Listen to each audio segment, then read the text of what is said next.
Origen de la vida. ¿Cómo empezó la vida? Todavía nadie conoce la historia completa. Prácticamente todos, en algún momento, nos hemos preguntado cómo comenzó. Hay por lo menos 3 tipos de explicaciones sobre cómo comenzó la vida. La primera y más antigua de las hipótesis, sugiere que la vida fue creada por un ser o espíritu supremo.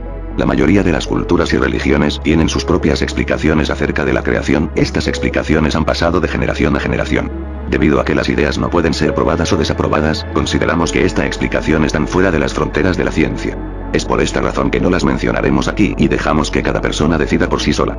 La segunda serie de hipótesis sugiere que la vida comenzó en otra parte del universo y llegó por casualidad, como por ejemplo, a causa del choque de un cometa o meteorito.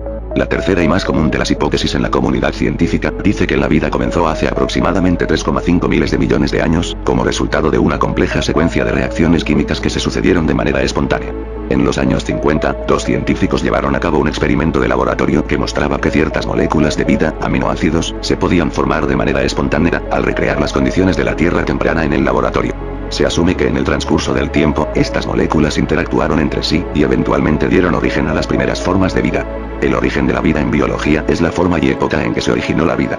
Este es un tema controvertido y tiene implicaciones filosóficas y teológicas. Es difícil establecer los mecanismos concretos debido al análisis indirecto.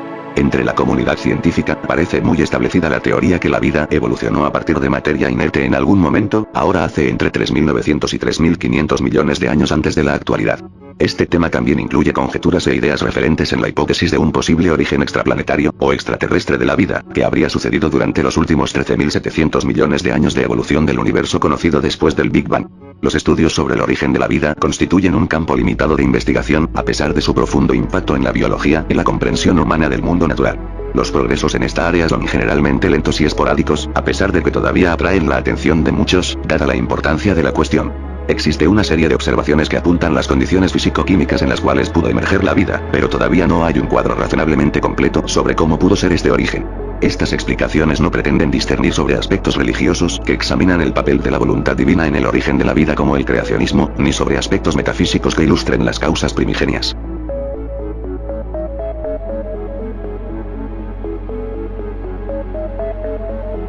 Es difícil fijar la frontera entre la vida y la materia inerte, así como los diferentes aspectos que definen un ser vivo como tal. Erwin Schrödinger, en su libro ¿Qué es la vida?, 1944, planteó varios aspectos sobre la complejidad asociada a la vida, que explica con la aparente contradicción respecto a la segunda ley de la termodinámica. Es decir, que los sistemas químicos tienden al desorden químico o entropía, mientras que los seres vivos mantienen una elevada organización. Su composición elemental, esencialmente carbono, hidrógeno, oxígeno, nitrógeno, fósforo, es fuerza diferente de la misma corteza terrestre, mayoritariamente silicio, oxígeno, calcio, hierro. Schrödinger postuló que la vida no contravenía las leyes de la termodinámica, sino que los seres vivos simplemente obtienen energía del medio que los rodea para mantener esta diferencia.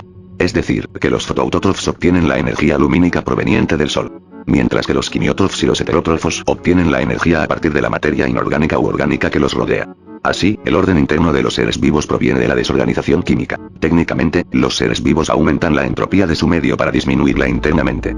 Así pues, los seres vivos son unos grandes disipadores de energía. Por otro lado, según Schrödinger, los seres vivos también tienen la capacidad de replicarse, es decir, producir nuevos seres vivos a partir de ellos mismos, y postula teóricamente la presencia de un cristal aperiódico que contendría la información genética. En la publicación de ¿Qué es la vida?, todavía se desconocía la estructura química del ADN y hasta se pensaba que las proteínas podían ser las portadoras de la información genética.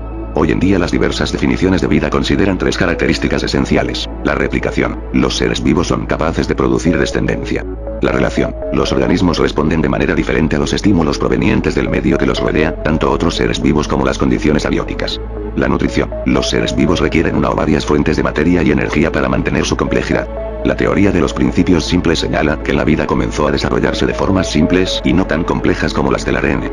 Así, la vida habría surgido a partir de moléculas mucho más pequeñas que interactuaban entre ellas mediante ciclos de reacción.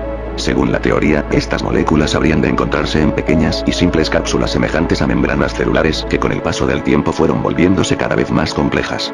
Sabemos que el ADN necesita de proteínas para formarse y del mismo modo, para que las proteínas se formen se necesita ADN, entonces, ¿cómo se formó una por primera vez sin la otra?